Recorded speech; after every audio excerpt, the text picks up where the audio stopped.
સુરતના ઉધનામાં આવેલા વિજયનગર સોસાયટીના ઘર નંબર 84માં અચાનક જ આગ ફાટી નીકળતા અફડાતફડીનો માહોલ સર્જાવા પામ્યો હતો.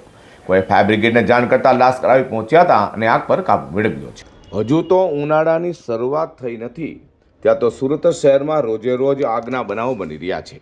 તે સુરતના ઉધના વિસ્તારમાં આવેલા વિજયનગર સોસાયટીના ઘર નંબર 84 ખાતે અચાનક જ કોઈ કારણોસર આગ ફાટી નીકળતા આસપાસમાં રહેતા લોકોમાં ફફડાટ ફેલાઈ જવા પામ્યો હતો. ઘરમાંથી કાળા ડિબાંગ ધુમાડાના ગોટે ગોટા બહાર નીકળતા તરત જ આગની જાણ ફાયર બ્રિગેડને કરવામાં આવતા લાશ્કર આવી પહોંચ્યા હતા અને આગ પર સતત પાણીનો મારો ચલાવી કાબુ મેળવવામાં આવ્યો છે.